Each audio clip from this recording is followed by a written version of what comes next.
औद्योगिक उत्पाद वे उत्पाद होते हैं जो उपभोक्ता द्वारा नहीं सीधे इंडस्ट्रीज द्वारा उपयोग किए जाते हैं। हेलो एवरीवन, स्वागत है आपका फ्यूके एजुकेशन में। मैं दीपाली खरे और आज का जो हमारा टॉपिक है वो इसी के बारे में बात कर रहे हैं, जिसको हम इंडस्ट्रियल प्रोडक्ट्स या औद्योगिक उत्पादों के रूप में जानते हैं। तो चलिए स्टार्ट करते हैं हम आज का टॉपिक। तो सबसे पहले हम डिफाइन कर लेते हैं कि औद्योगिक उत्पाद हैं क्या।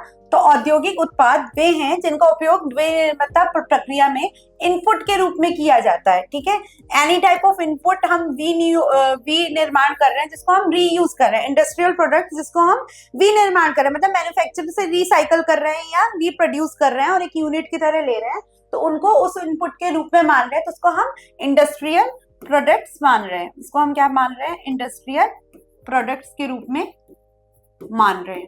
ठीक है, चलते हैं हम नेक्स्ट स्लाइड पे। तो ये देखिए, हमने यहाँ पे चार्ट के द्वारा देखा कि इंडस्ट्रियल गुड्स कैसे होंगे। सबसे पहले मटेरियल्स एंड पार्ट, या तो कोई मशीनरी का पार्ट है, मटेरियल है, फिर कैपिटल आइटम्स के रूप में हो सकते हैं। थर्ड है supplies and business services, services के रूप में भी हो सकते हैं। तो अब हम मटेरियल के बाद में देखें तो कच्चा माल हो सकता है, रॉ मटेरियल। ठीक है, मैन्युफैक्चर मटेरियल एंड पार्ट जो पहले से प्रोसेस हो चुका है, या फार्म प्रोडक्ट्स मतलब और क्या हो सकते हैं? रॉ मटेरियल्स में क्या आ सकता है हमारा आगे? इसमें हम रॉ मटेरियल्स को अगर हम अगेन डिफाइन करें तो फार्म मतलब एग्रीकल्चर प्रोडक्ट्स या नेचुरल प्रोडक्ट्स। और मैन्युफैक्चर्ड में होता है कॉम्पोनेंट मटेरियल या कॉम्पोनेंट पार्ट्स, कोई भी पार्ट्स है जो आप रीयूज कर रहे हो उस रूप में आ सकता है। कैपिटल आइटम्स में इंस्टॉलेशंस, कुछ आप मशीनरी या इक्विपमेंट का इंस्टॉलेशन कर रहे हो। ठीक है, सप्लाईज एंड बिजनेस सर्विसेज में मेंटेनेंस एंड रिपेयर मतलब कुछ मेंटेनेंस कर रहे हो या ऑपरेटिंग सप्लाईज कर रहे हो, उस रूप में ये हो सकता है। ठीक है, तो मटेरियल, सर्विसेज, कैपिटल आइटम्स, ये सारी चीज में हमने क्लासिफिकेशन ऑफ इंडस्ट्रियल गुड्स को किया है। चलते हैं हम नेक्स्ट स्लाइड पे। अब इसकी विशेषताएं कुछ कुछ देख लेते हैं कि क्या क्या विशेषताएं हैं। तो खरीदारों की संख्या, नंबर ऑफ सेलर्स।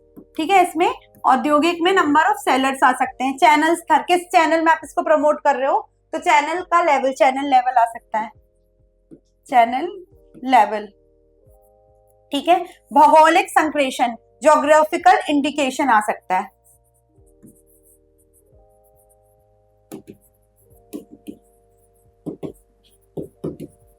ठीक है, व्युत्पन्न मांग, फिर से मांग जो उठ रही है वो आ सकती है। तकनीकी विचारों की भूमिका, टेक्निकल जो चीजें होती हैं, टेक्निकल रोल आ सकते हैं।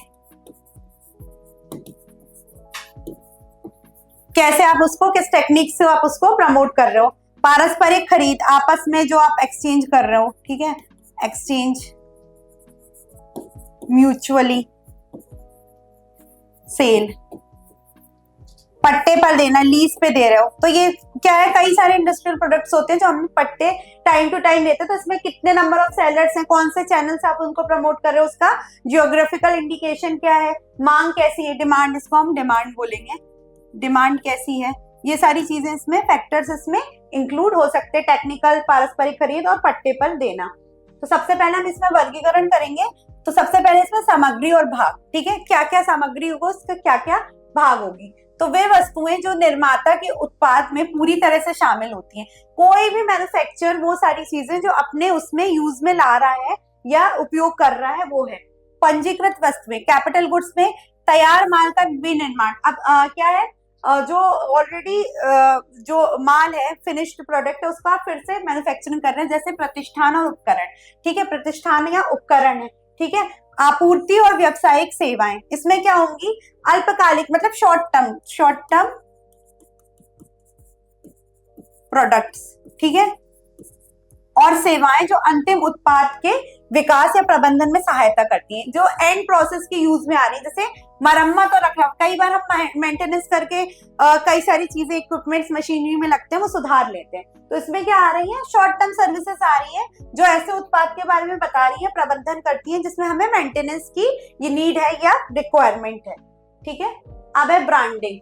तो ये अगला जो वो होता है पार्ट में, उसमें हम ब्रांडिंग के रूप में इसको देख रहे हैं कि ब्रांडिंग क्या होती है। तो ब्रांडिंग उपभोक्ताओं के लिए एक कॉर्पोरेट ब्रांड पहचान बना। कोई भी साइन हो सकता है जिसे हम कॉर्पोरेट ब्रांड या चिन्ह के रूप में देख रहे हैं बनाने, और उस ब्रांड पहचान को उनके दिमाग में अंकित करने की प्रक्रिया। अब जैसे नाइकी के शूज हो गए, गुची का बैग हो गया, टाइटन की घड़ी हो गई, ये लोकल प्रोडक्ट से अपना डिफर करते हैं क्योंकि इनका एक ब्रांड नेम है, जिसको देखते ही ट्रेडमार्क या ब्रांड को देखते ही कस्टमर वो प्रोडक्ट परचेज कर लेता है, तो उसी में उसकी ब्रांड वैल्यू बढ़ती है, जिसके लिए ब्रांड पोजीशन और ब्रांड प्रबंधन आवश्यक है। इसके लिए हम कंपनियां क्या करती हैं, ब्रांड मैनेजमेंट करती हैं और ब्रांड पोजीशन भी रखती हैं। अब देखते हैं अमेज़न के जेफ बोनस, किसी उत्पाद की विशिष्ट पहचान विकसित करने की प्रक्रिया। ठीक है, अब ये है अमेज़न के जेफ बेजोस, तो इसके हिसाब से कि कोई अगर स्पेसिफिक प्रोडक्ट है, वो अपना स्पेसिफिक प्रक्रिया प्रोसेस अपना रहा है, या किसी उत्पाद को नाम, शब्द, प्रतीक या डिजाइन या अकेले इनके संयोजन से पहचानते, तो उसको हम ट्रेडमार्क के रूप में बोलते हैं। ठीक है, कैसे बोलेंगे कि जब ये प्रक्रिया किसी उत्पाद को, उसके प्रोडक्ट को, उसको नेम, शब्द मतलब लेटर, प्रतीक मतलब इसको देखते ही, उसकी डिजाइन को देखते ही पहचानने में संयोजित हो, तो उसको ही हम ट्रेडमार्क बोल रहे हैं। ब्रांड को बोल रहे हैं एक नाम, ब्रांड क्या है, एक नेम है, वर्ड हो सकता है, शब्द हो सकता है, चिन्ह हो सकता है, साइन हो सकता है, कोई डिजाइन हो सकती है, या उपयुक्त या कुछ संयोजन जिसका उपयोग विक्रेता के उत्पादों को प्रतिस्पर्धियों के उत्पादों से पहचान और अलग करने के लिए किया जाता है। ब्रांड नेम वही है कि टाइटन का हो गया, नाइकी के शूज हो गए, गुची का बैग हो गया, ठीक है, या कोई ऐसी अलग चीज जिसको आपने देखते ही पहचान लिया और उसकी ब्रांड वैल्यू वो अलग बता रहे हैं, तो उस तरीके से ये ब्रांड वैल्यू इसकी हो सकती है।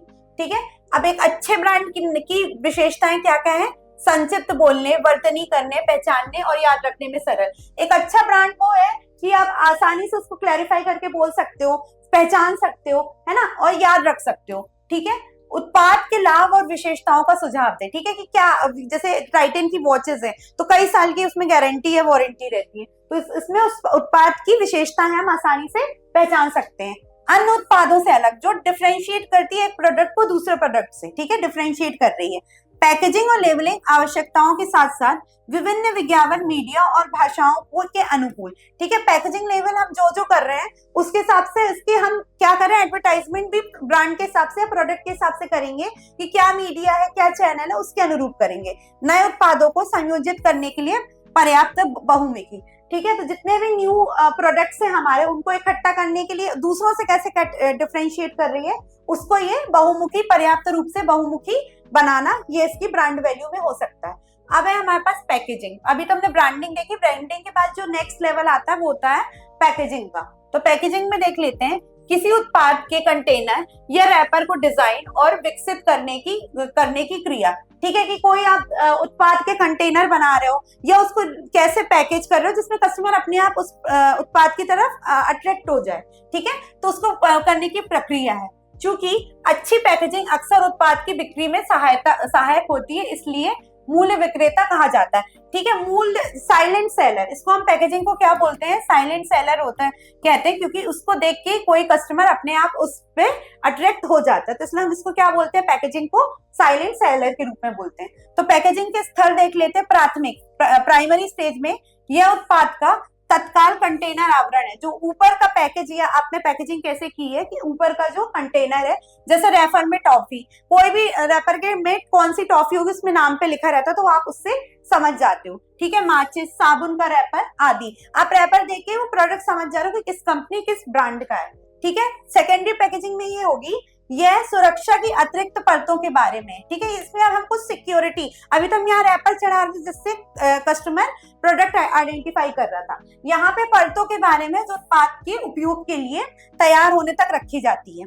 ठीक है, जो उत्पाद हमारा बन रहा है उसको आप कैसे उपयोग कर रहे हो, जैसे कोलगेट जो आता है वो एक, उसके ऊपर एक पैकेजिंग होती है, उसके अंदर पेस्ट होता है कि उससे सिक्योरिटी बनी रहे और कस्टमर तक अच्छे तक पहुंचे के लिए लाल कार्डबोर्ड बॉक्स, वही कि वो उस बॉक्स के अंदर टूथपेस्ट होता है, तो उससे वो आसानी तक कस्टमर तक पहुंच जाता है। ठीक है, परिवहन पैकेज, अब ट्रांसपोर्टेशन होती है, तो इसमें क्या है, भंडारण, गोडाउन, पहचान और परिवहन के लिए आवश्यक अतिरिक्त पैकेजिंग घटकों को संदर्भित करना, जैसे निर्माता के गोदाम में भंडारण और परिवहन के लिए टॉफियों के पैकेज में, कार्डबोर्ड बॉक्स में। अब कुछ होते हैं जो स्टोरेज मांगते हैं, कुछ ऐसे प्रोडक्ट्स जो आपसे स्टोरेज मांग रहे हैं जिसमें कार्डबोर्ड वगैरह में आप रख के उनको सिक्योरिटी की तरह सील करते हो, तो जैसे उसमें जिसमें वो गोडाउन में रख सके और जब उनकी आपूर्ति या पूर्ति कर रही हो तो वो गोडाउन से हम मार्केट तक पहुंचा सके। तो इसमें टॉक यूं है कि पैकेज, कार्डबोर्ड, ये सारी चीजें इसमें होगी जिसमें हम परिवहन और इसकी पहचान कर सके, तो इसको हम बोलते हैं ट्रांसपोर्टेशन पैकेज। चलते हैं अगले पे।